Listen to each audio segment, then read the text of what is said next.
कि what is the difference between non schedule and schedule, कि non schedule और schedule के बीच में क्या डिफरेंस होता है वो एक बार देख लेते हैं। एक डिफरेंस तो आपको पता ही है, right. The first one is कि ये उस लिस्ट में है, ये उस लिस्ट में नहीं है, इतनी सी बात है। शेड्यूल जो होता है वो एक लिस्ट होती है। कहीं पर भी जब बड़ा कानून बनाया जाता है, राइट, कोई बड़ा लॉ बनाया गया है, like Indian constitution, when Indian constitution is being created, तो हमें उसमें देखने को मिलता है कि साहब इंडियन कॉन्स्टिट्यूशन जो है उसमें बहुत सी चीजें हैं जो लिस्ट है, दे आर लिस्टेड। अब आर्टिकल के अंदर लिस्ट बनाना थोड़ा सा कॉम्प्लेक्स हो जाता है, इसीलिए हमने इंडियन कॉन्स्टिट्यूशन में शेड्यूल बनाया। वैसे ही रिजर्व बैंक ऑफ इंडिया का जो आर्टिकल है और जो पूरा लॉ है उसमें एक लिस्ट बनाना थोड़ा मुश्किल हो जाता है। किसी भी आर्टिकल के अंदर या किसी भी सेक्शन के अंदर, सब सेक्शन के अंदर लिस्ट बनाना मुश्किल हो जाता है, इसलिए हमने एक शेड्यूल बनाते हैं। ये जो शेड्यूल है वो आप देख सकते हैं, यहाँ लिखा भी है। ये शेड्यूल आपके सेक्शन 42 और सेक्शन 2E में जो कुछ भी मेंशन है उसकी लिस्ट है। मैं फिर रिपीट कर रहा हूं, जो शेड्यूल है, जो सेकंड शेड्यूल है, राइट, ये वो है जो कि section 42 of act, RBI act and section 2E of this act, उसके अंदर मेंशन किया गया है, and that's how it is known as the schedule. Coming back, bank not listed under the schedule of RBI and bank listed under the schedule of RBI. अब किसी भी bank को schedule बनने के लिए ये नहीं है कि वो कोई बैंक है और वो आरबीआई के पास गया और बोला सर मेरे को शेड्यूल में डाल दो, ऐसा कुछ नहीं है। ये आरबीआई का डिस्क्रिप्शन होता है, राइट। तो मिनिमम कैपिटल चाहिए 5 लाख रुपए, obligation to operate in interest of depositor, ये कंपल्सरी कंडीशन है। अब 5 लाख तो आपको लगेगा कि भाई ये 5 लाख तो आजकल एक इंडिविजुअल का डिपॉजिट भी हो सकता है, कोई बड़ी अमाउंट नहीं है, लेकिन जब ये बैंक स्टार्ट हुए थे तब ये 5 लाख बहुत बड़ी अमाउंट थी। अब तो ये एक फॉर्मेलिटी है जो करनी पड़ती है, हालांकि आज भी ये चेंज नहीं हुआ है। सरप्राइजिंगली 1934 में ये बहुत बड़ा अमाउंट था, राइट। आज ये बहुत छोटा अमाउंट है। ऑलमोस्ट हम 90 साल हो गए, 91 ईयर्स हो गए, तो आज ये बहुत छोटा अमाउंट है, उस टाइम ये बहुत बड़ा अमाउंट था। तो इनको अपने इंटरेस्ट ऑफ द डिपॉजिटर के लिए काम करना और ये शेड्यूल में डाल देगा। अब नॉन शेड्यूल बैंक्स क्या कर सकते हैं या नहीं कर सकते हैं, ये बहुत अच्छे से ध्यान रखना। UPSC can ask this any day, वो कभी भी पूछ सकता है। Non schedule banks, they can borrow from RBI only in emergency, सिर्फ इमरजेंसी में बोरो कर सकते हैं। सीआरआर मेंटेन करना है, क्योंकि बैंक है तो सीआरआर तो कंपलसरी है ही, चाहे शेड्यूल हो, नॉन शेड्यूल हो, अर्बन हो, कोऑपरेटिव हो, रूरल हो, प्राइवेट हो, फॉरेन हो, कोई भी हो, बैंक लग गया तो आपको सीआरआर मेंटेन करना है। लेकिन यहां पर यह है कि चाहे तो आरबीआई के पास रख सकते हैं या फिर अपने पास भी रख सकते हैं। तो बेसिकली अगर ये अपने पास ही सीआरआर रखते हैं तो आरबीआई का जो कंट्रोल है वो थोड़ा कम हो जाएगा, ऑब्वियसली। डे टू डे अब आरबीआई तो जाकर देखेगा नहीं कि क्या उन्होंने अपने सीआरआर मेंटेन किया है या नहीं किया है। इसलिए जो पब्लिक होती है, पब्लिक भी नॉन शेड्यूल कमर्शियल बैंक्स में या फिर सिर्फ नॉन शेड्यूल बैंक्स में जाकर इन्वेस्ट जल्दी से नहीं करती है, ये जाकर जल्दी से वहां पर अकाउंट नहीं खोलती। इसलिए जो नॉन शेड्यूल बैंक्स होते हैं, पहले तो आपको नाम ही नहीं पता होगा, वो शहरों के नाम से या गांव के नाम से होते हैं या फिर स्टेट के नाम से होते हैं, वो बहुत ही छोटे लेवल पे काम करते हैं, राइट। देन एसएलआर मेंटेन करना पड़ेगा आरबीआई कंडीशन से। सीआरआर एसएलआर कंपलसरी है। जैसे ही किसी भी फाइनेंशियल इंस्टीट्यूशन के ऊपर टैग लग जाएगा बैंक का, तो उसको ये चीजें तो मेंटेन करनी ही पड़ेगी और आरबीआई उसको मॉनिटर करेगा। Not part of clearing houses, right, इसको काटते थे, not part of clearing houses. अब एक बात ध्यान रखिए, इसको समझते हैं कि क्लियरिंग हाउस क्या है। मान लीजिए एक एसबीआई है and there is ICICI, right, एक पब्लिक सेक्टर बैंक है, एक प्राइवेट सेक्टर बैंक है। अब एसबीआई जो है वो आईसीआईसीआई को, और आईसीआईसीआई जो एसबीआई के नाम पर चेक्स इशू करता है, चेक बुक टाइप जो होती है। सो दे इशू चेक। ये शायद आई थिंक मैंने पिछली भी किसी क्लास में बताया था कि that these cheques are cleared. ये एक सेंट्रल एजेंसी होती है जो इन चेक्स को क्लियर करती है। क्लियर करने का मतलब है फाइनल अप्रूवल देती है। जब वो एजेंसी इसको फाइनल अप्रूवल दे देगी तब ये चेक क्लियर हो जाएगा और पेमेंट हो जाएगा। जब तक वो क्लियरेंस नहीं होता, अब तो इंस्टेंट हो जाता है, राइट, पहले टाइम लगता था। पहले आप कई साल पहले, आज से 20-25 साल पहले आप लोगों से सुनोगे कि चेक क्लियर नहीं हुआ है, चेक क्लियर नहीं हुआ है, 2 दिन हो गए, 3 दिन हो गए, चेक क्लियर नहीं हुआ है। अब वो बहुत जल्दी हो जाता है क्योंकि सब कुछ डिजिटल है, इलेक्ट्रॉनिक है। तो यहां पर आता है एक एजेंसी जिसे हम कहते हैं क्लियरिंग हाउस। ये इंटर बैंक पेमेंट्स के लिए काम करता है, राइट। क्लियरिंग हाउस का बेसिक पर्पस क्या है? Inter bank payment.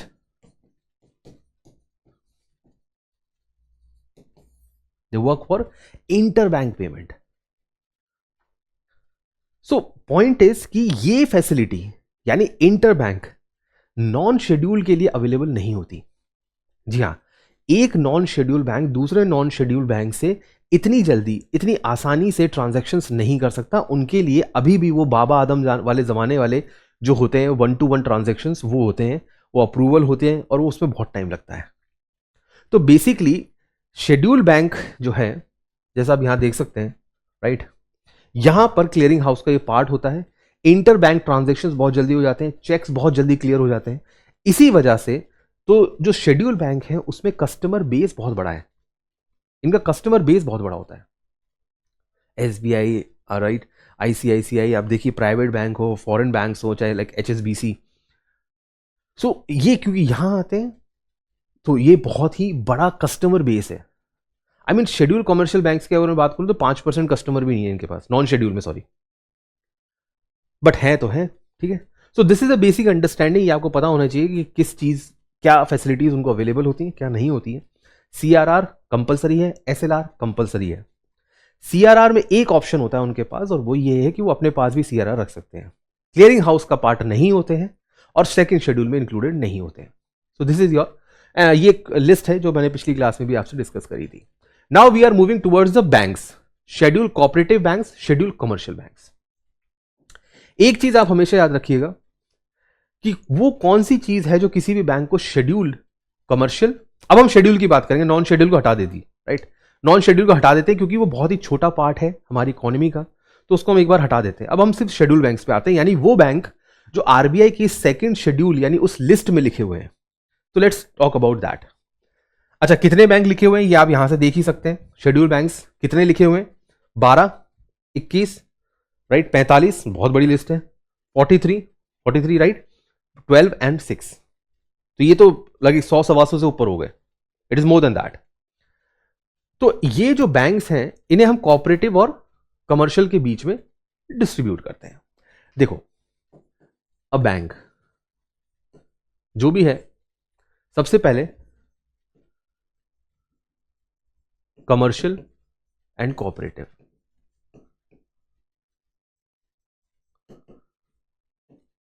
भाई कमर्शियल नाम से ही, from the name itself you get this idea कि कमर्शियल का मतलब क्या है? For profit. इसका पर्पस ही है प्रॉफिट कमाना। कस्टमर सेटिस्फैक्शन या फिर इकोनॉमिक डेवलपमेंट या फिर financial inclusion, that is not the objective of a commercial bank. इनका पर्पस ही यही है, प्रॉफिट कमाना है। They work like a company, right, एक कंपनी की तरह काम करते हैं, प्रॉफिट लॉस पे काम करते हैं, PL एंड अकाउंट्स होते हैं इनके, राइट, मैनेजमेंट पे काम करते हैं। So that is what this is all about. But cooperatives क्या होते हैं? Cooperatives actually they promote savings, financial inclusion,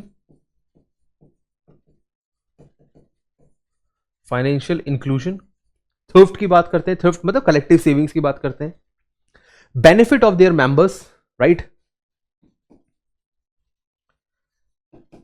benefit of members, ये उनकी बात करते हैं। मेंबर्स का मतलब है हर कोऑपरेटिव के मेंबर्स होते हैं। ये तो आपको ही पता होगा कि कोऑपरेटिव बनता कैसे है। कुछ लोग आएंगे, साथ में ज्वाइन करेंगे, एक ऑर्गेनाइजेशन क्रिएट करेंगे जिसको हम कोऑपरेटिव बोलते हैं। उसमें ऑर्गेनाइजेशन में वो लोग पैसा डालेंगे, राइट, और अपने ही किसी एक आदमी को वो लोन दे देंगे। ऐसे कोऑपरेटिव काम करता है, right. So this is how cooperative structure works. यहां पर ऐसा नहीं है, यहां पर एक आदमी अकेला भी उस बैंक को चला सकता है, बिकॉज वो प्रॉफिट के लिए काम कर रहा है, उसे कोऑपरेटिव की जरूरत नहीं है। सो कोऑपरेटिव स्ट्रक्चर में क्या होता है कि there are hundreds and thousands of man, हो सकता है 10,000 लोग हैं किसी कोऑपरेटिव बैंक के मेंबर्स। यहां पर मेंबरशिप 10,000 लोगों की है। 10,000 लोग अपना अपना पैसा इकट्ठा करते हैं, एक जगह इकट्ठा करते हैं, right, they collect the entire money at a single place, और फिर वो अपने ही किसी मेंबर को लोन दे देते हैं। जो भी उसमें से ब्याज आता है वो मेंबर्स अपने हिस्से में बांट लेते हैं। This is how the things work, right. मैं आपको एक एग्जांपल देता हूं।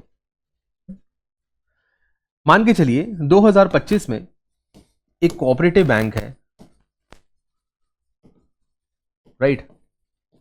जैसे कोऑपरेटिव बैंक जिसमें 10,000 मेंबर्स हैं,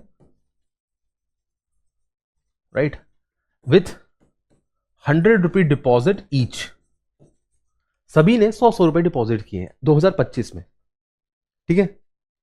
अब इसमें से कितने हो गए, राइट, 1,10,00,000, सो 10 लाख के डिपॉजिट्स हो गए।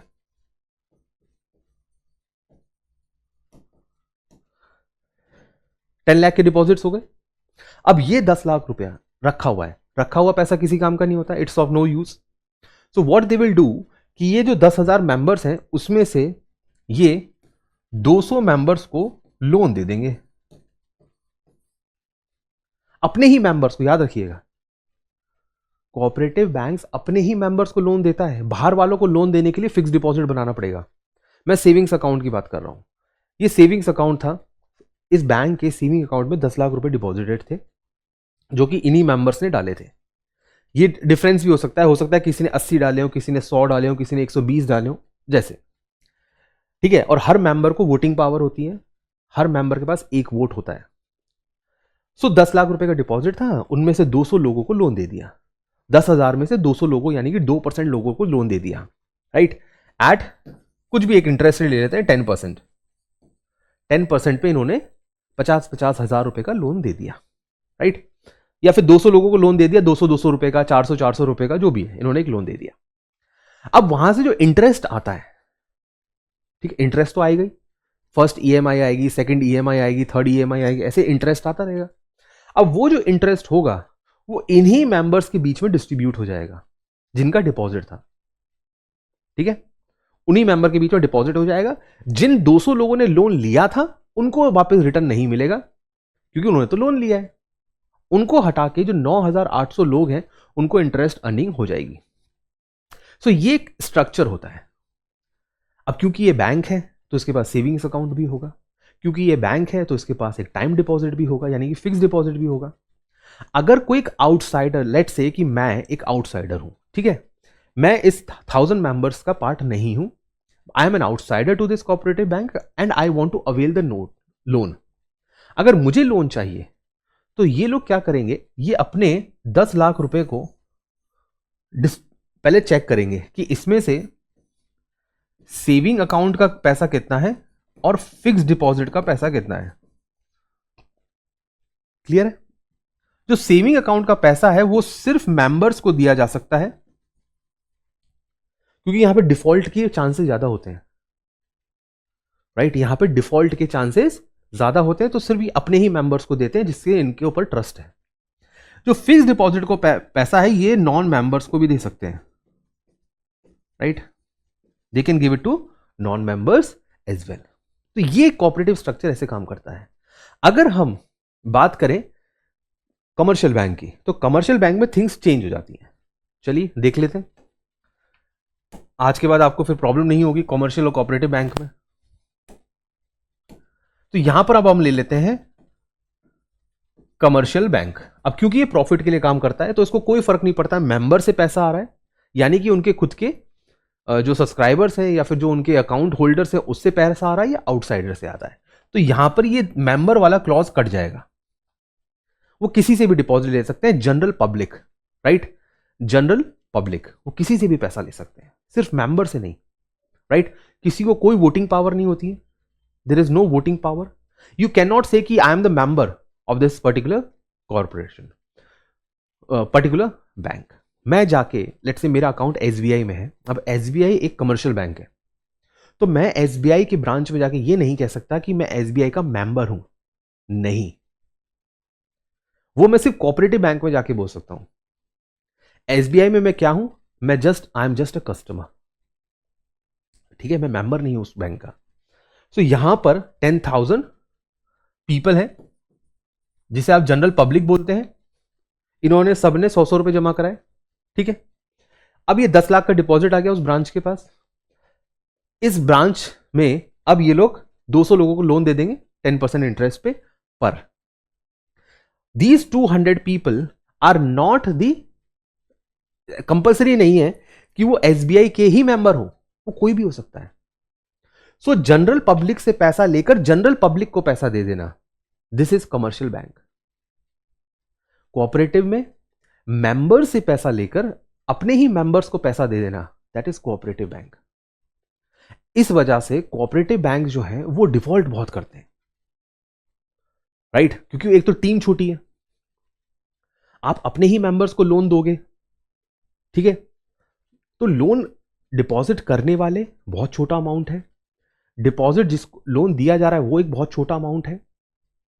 इसीलिए ये बैंक्स फेल हो जाते हैं क्योंकि इनके पास फाइनेंशियल बेस नहीं है, जिसे कहना चाहिए कि इनके पास बहुत ज्यादा कैपिटल नहीं है सर्वाइव करने के लिए, जिसे कहते हैं रिस्क कैपिटल एडिक्वेसी रेशियो के बारे में आपने सुना होगा कि इनके पास कितना रिस्क है, रिस्क वेटेड असेट्स कितने, RWA कितना है। सो वो इनके पास ज्यादा नहीं होता है क्योंकि मेंबर्स कम हैं, पेमेंट भी कम है, डिपॉजिट्स कम है, प्लस इनको हर किसी को लोन नहीं दे सकते, इनके पास टर्म्स एंड कंडीशंस होती हैं। ऐसा नहीं है कि इन्होंने सेविंग्स का सारा पैसा उठाया और किसी को भी दे दिया, कोई कार लोन लेने आया उसको दे दिया, राइट, कोई होम लोन लेने आया उसको दे दिया, और मेंबर्स को खुद को पैसा मिल नहीं रहा है। But on the other hand if you talk about commercial banks, तो कमर्शियल बैंक्स अपने हिसाब से डिसाइड कर सकते हैं किसको देना है किसको नहीं देना है, क्योंकि उनका ऑब्जेक्टिव ही प्रॉफिट कमाना है, दैट्स वाई। सो ये एक बेसिक सा डिफरेंस है। आइए चलिए इसको एक टेबल में भी देख लेते हैं। तो शेड्यूल कमर्शियल बैंक्स की चर्चा करते हैं। These banks work for profit, यहां फॉर प्रॉफिट के लिए काम करते हैं, कमर्शियल गेन्स के लिए। These are created by the act of parliament, अगर वो सरकारी हैं तो एक्ट ऑफ पार्लियामेंट से बनेंगे, अगर वो प्राइवेट हैं तो वो कंपनीज एक्ट में रजिस्टर्ड होंगे। Paid up capital, sorry minimum capital उनका अभी भी 5 लाख ही रहेगा, जो कि एक फॉर्मेलिटी और कुछ नहीं है, राइट। ये क्या करते हैं, ये पब्लिक से पैसा लेके पब्लिक को ही दे देते हैं, यही लिखा है, they take money from the public and deposit with the public. They operate throughout India, even outside, वो इंडिया या उसके बाहर काम कर सकते हैं, थ्रू आउट इंडिया कर सकते हैं, राइट। फॉर एग्जाम्पल एसबीआई की ब्रांच आपको कश्मीर में भी मिलेगी, एसबीआई की ब्रांच आपको कन्याकुमारी में भी मिलेगी, गुजरात में भी है तो फिर वो ईटानगर में भी है। They are regulated by banking regulation act, obviously. Completely regulated by RBI, RBI उसको कंप्लीट रेगुलेशन करता है, यानी कि जो स्टेट गवर्नमेंट है या सेंट्रल गवर्नमेंट है उनका कोई भी उसके अंदर रोल नहीं होता है, एक्सेप्ट पब्लिक सेक्टर बैंक्स। यहां मैं लिख देता हूं, right, except public sector banks, जहां पर सेंट्रल गवर्नमेंट का थोड़ा इन्वॉल्वमेंट होता है, right. Government of central government जो होती है वो थोड़ा सा उसमें इन्वॉल्वमेंट करती है, जैसे किसको हटाना है किसको लगाना है, एग्जामिनेशन प्रोसेस कैसा होगा, ये बेसिकली आपके सेंट्रल गवर्नमेंट डिसाइड कर सकती है। प्राइवेट सेक्टर में वो नहीं होता है, प्राइवेट सेक्टर में कंप्लीट आरबीआई रेगुलेशंस है। अब हम आते हैं शेड्यूल बैंक्स पे, जिसपे हमने काफी डिस्कशन किया है। They are not for profit banks. अच्छा एक चीज और, आई होप आप सभी को नोट्स मिल गए होंगे, राइट। मैंने वो सैटरडे को ही फॉरवर्ड कर दिए थे, और जहां पॉसिबल हुआ हिंदी वाला ट्रांसलेशन मैंने उस पहले भी कहा था कि आई हैव जो एआई ट्रांसलेशन है उससे वो हुआ है, मैंने हिंदी टाइपिंग नहीं करी है, राइट। तो अगर उसमें कुछ एरर हो, भूल चूक हो तो माफ कीजिएगा। सो हो सकता है आपको दोनों ही तरह के नोट्स मिल गए होंगे अब तक। So coming back to this, these are not for profit, इनका फोकस क्या होता है, फाइनेंशियल इंक्लूजन, ज्यादा से ज्यादा लोगों को बैंकिंग सेक्टर से जोड़ना, वो कोऑपरेटिव बैंक्स का ऑब्जेक्टिव होता है। देन ये स्टेट कोऑपरेटिव सोसाइटी एक्ट उसके अंडर में बन सकते हैं, ये multi state cooperative society act उसके अंडर में बन सकते हैं, वहां से सेंटर करेगा। और मिनिमम कैपिटल इनका 1 लाख या उससे ऊपर है, क्योंकि इनका साइज बहुत छोटा होता है। ओवर हेयर यहां पर अगर हम कमर्शियल बैंक्स की बात करें तो 5 लाख चाहिए मिनिमम आपको कैपिटल, यहां पर 1 लाख में काम चल जाएगा, राइट। सो एक छोटे से मतलब मान के चलो 50 लोगों ने मिलकर 1 लाख रुपए जोड़े, 2-2 हज़ार रुपए सबने डाले और उन्होंने एक बैंक स्टार्ट कर दिया। यहां पर प्रिंसिपल यही है, 1 member 1 vote irrespective of the share holding. किसने कितना पैसा डिपॉजिट कराया उससे कोई मतलब नहीं है। जैसे मैंने आपको एग्जांपल बताया था कि किसी ने 80 रुपए जमा कराए, कोई फर्क नहीं पड़ता, किसी ने 100 जमा कराए कोई फर्क नहीं पड़ता, किसी ने 120 जमा कराए कोई फर्क नहीं पड़ता, सबको एक वोट मिलेगा। अब आप सोचोगे कि सर ये वोट होता क्या है और क्यों होता है, ये वोट क्या होता है और क्यों होता है, आई मीन ये वोटिंग पावर आपको एसबीआई में क्यों नहीं मिलती। देखिए, अगर आपको एसबीआई में वोटिंग करनी है तो आपको बनना पड़ेगा उसका shareholder, not a member. आपको क्या बनना पड़ेगा, शेयर होल्डर।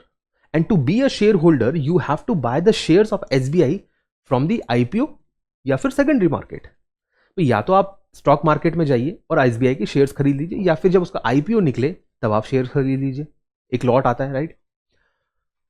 लेकिन अगर यही एक कोऑपरेटिव बैंक है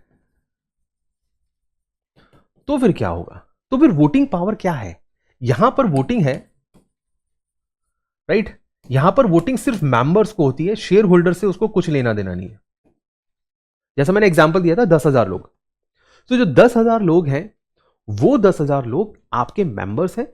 डजंट मैटर किसने कितना रुपया जमा किया है, हो सकता है कोई मेंबर जो है वो बहुत गरीब हो सकता है कोई अमीर हो, लेकिन सबको एक वोट दिया गया है। Where we download class notes आपको नहीं मिले हैं।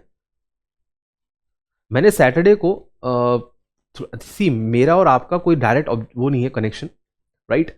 So what I have done is मैंने मैनेजमेंट को फॉरवर्ड किए थे, उन्होंने कहीं ना कहीं डिपॉजिट कर दिए होंगे, राइट। नोट्स आपको मिल जाएगा, अदरवाइज मैं अभी टेक्स्ट कर देता हूं, फिर वो चैट बॉक्स में आपको बता देंगे कैसे करना है, right.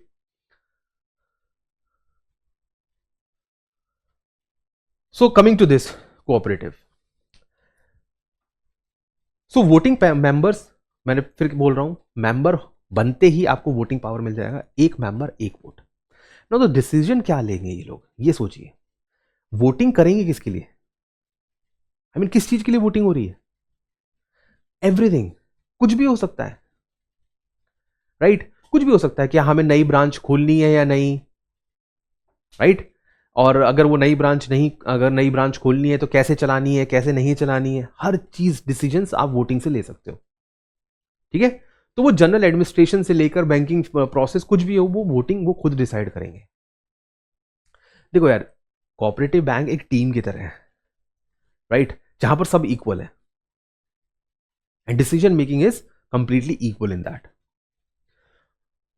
Coming back to the objective, तो 1 मेंबर 1 वोट प्रिंसिपल होता है, take public deposits and lend to the members, ठीक है। वो डिपॉजिट लेती है, मेंबर से ही लेती है जनरली, पब्लिक डिपॉजिट से वो हो सकता है क्या नाम है, आपके फिक्स डिपॉजिट वगैरह ले लें, राइट। पहले ये नहीं होता था, अब इन्होंने आरबीआई ने थोड़े रिलैक्सेशन और स्टेट गवर्नमेंट ने रिलैक्सेशन दे दी है। They operate in their respective area, ये बहुत जरूरी है। अगर एक अर्बन कोऑपरेटिव बैंक है, लेट्स से कोई एक शहर ले लेते हैं, आगरा ले लेते हैं, राइट। सो आगरा का एक कोऑपरेटिव बैंक है, अर्बन कोऑपरेटिव बैंक है, तो वो आगरा में ही ऑपरेट करेगा, फिर वो जयपुर में, मुंबई में या लखनऊ में या फिर कैलकाटा में वो कोलकाता में वो ऑपरेट नहीं करेगा। उनका एक एरिया स्पेसिफिक होता है, urban areas, rural areas, urban में भी कौन सा एरिया, राइट, रूरल में भी कौन सा एरिया। तो ये एक थोड़ा आप ध्यान रखिएगा। It can also land members, ये नॉन मेंबर्स को पैसा दे सकता है लेकिन सिर्फ फिक्स डिपॉजिट से, ये मैंने पहले ही बताया था आपको। Management and the structure is branch specific only, ये एक बार और देख लेते हैं। देखिए यूपीएससी, मैं फिर बता देता हूं आपको, मोस्टली 50-50 करता है, यानी 50% आपके स्टैटिक सिलेबस से पूछ लेगा और 50% आपके करंट अफेयर से पूछ लेगा। लेकिन जब आप करंट अफेयर में जाएंगे तब भी आपको पता चलेगा कि एक दो स्टेटमेंट तो स्टैटिक वाले ही हैं। सो स्टैटिक्स के यानी आपकी फाउंडेशन क्लियर होना बहुत जरूरी है, इसलिए हम अभी बार बार फाउंडेशन पे जोर दे रहे हैं, okay. Again I will take the example of case of SBI. SBI का जो मैनेजमेंट होता है, राइट, तो मैनेजमेंट लेट्स से एसबीआई का जो हेडक्वार्टर है वो आपके मुंबई में है, right, it is in Mumbai.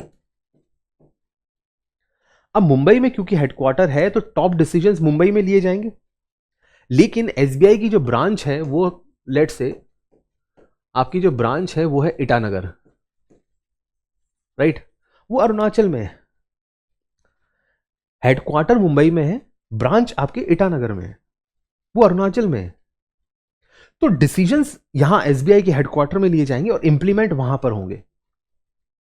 लेकिन अगर हम एक कोऑपरेटिव बैंक की बात करें तो जो उसकी ब्रांच होती है वहीं पर ही डिसीजंस लिए जाते हैं कि क्या करना है।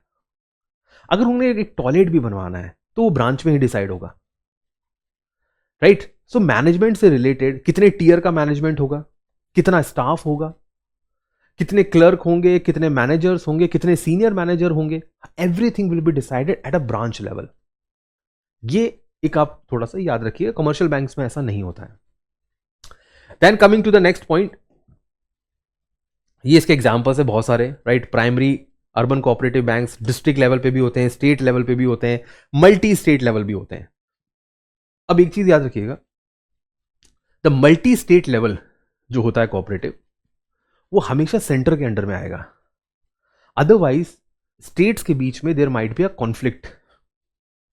लेट्स से एक कोई भी कोई भी कोऑपरेटिव बैंक ले लेते हैं, राइट, और वो मल्टी स्टेट पे काम करता है। लेट्स से जैसे कोऑपरेटिव बैंक जो कि राजस्थान, मध्य प्रदेश और उत्तर प्रदेश में काम करता है, राइट, कोई भी कोऑपरेटिव बैंक हो सकता है।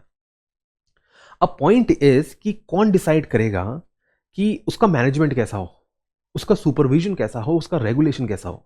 राजस्थान गवर्नमेंट, मध्य प्रदेश गवर्नमेंट या फिर उत्तर प्रदेश गवर्नमेंट, कौन डिसाइड करेगा। सो इस वजह से जो मल्टी स्टेट होते हैं वहां पर सेंटर अपना कंट्रीब्यूशन देता है। अदरवाइज जो स्टेट है, जो सिर्फ एक पर्टिकुलर स्टेट में है, वहां पर स्टेट गवर्नमेंट उसको संभाल लेगी। Regulation, they are under the banking and regulation act and follow dual regulation. Registration, incorporation, winding up is under the state regulation, while CRR, SLR, priority sector lending, NPA, bill discounting, ये सारे के सारे जो काम है वो RBI संभालेगा। So coming to the regulation of cooperative banks, जब बात आती है कमर्शियल बैंक्स की, तो वहां हमने देखा कि सिर्फ सरकारी बैंक यानी पब्लिक सेक्टर बैंक्स को अगर आप निकाल देंगे, in that case the only RBI is there to regulate. तो RBI है जो रेगुलेट करता है। State government has zero role, I am repeating it again, state government have zero role in terms of the regulation of commercial banks. आपका SBI, ICICI, कोई सा भी bank हो, पब्लिक हो या प्राइवेट हो, स्टेट गवर्नमेंट का जीरो रोल होता है, वो कुछ नहीं कर सकते उसके ऊपर, राइट। पहले ही आपको बता दूं, जो बैंकिंग होता है, राइट, या जो फाइनेंस होता है, या जो भी ऑल ओवर इंडिया जो भी चीजें आती हैं, वो पार्लियामेंट ही अपने अंडर में लेती है। अब रेगुलेशन की बात आती है तो जैसा कि मैंने कहा, there is a dual regulation in cooperative banks. एक तो होता है आपके रूटीन वर्क, राइट, जैसे ओपनिंग ऑफ ब्रांच,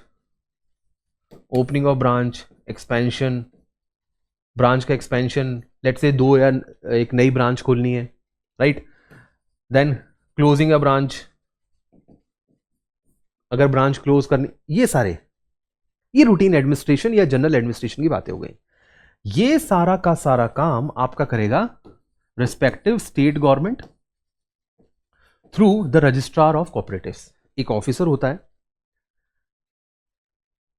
राइट, वो जो ऑफिसर होता है, state cooperative banks upgrade to multi state cooperative banks, ऐसा हो सकता है, बिल्कुल हो सकता है, राइट। लेकिन उसके लिए फिर वो सेंट्रल गवर्नमेंट, स्टेट गवर्नमेंट के बीच में एग्रीमेंट होगा, वो सारे एक अलग पॉइंट्स है, right. They have to start from the scratch, वो हो सकता है। सो यहां पर स्टेट गवर्नमेंट करेगा, ये सारा काम स्टेट गवर्नमेंट करेगा। अगर मल्टी स्टेट है तो सेंट्रल गवर्नमेंट करेगा। लेकिन when it comes to the banking जैसे CRR, SLR, right, non performing assets. हाँ, coming to this, non performing assets मैं डिस्कस नहीं करूंगा। आई होप कि आपको नॉन परफॉर्मिंग असेट्स आते होंगे, क्योंकि पिछले कुछ महीनों में नॉन परफॉर्मिंग असेट्स इतना बड़ा न्यूज में टॉपिक नहीं रहा है, ठीक है। तो नॉन परफॉर्मिंग असेट्स मैं डिस्कस नहीं करूंगा in this case.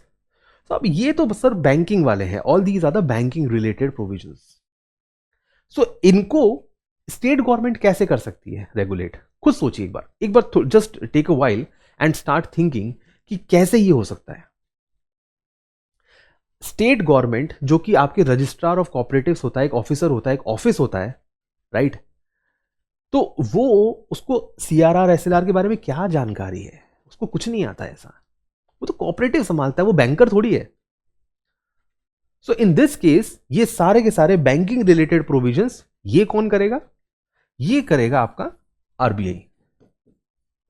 So that's why there is a dual regulation in cooperatives. तो कोऑपरेटिव्स जो होती हैं उनमें होता है डुअल रेगुलेशन। ये आप थोड़ा सा याद रखिए।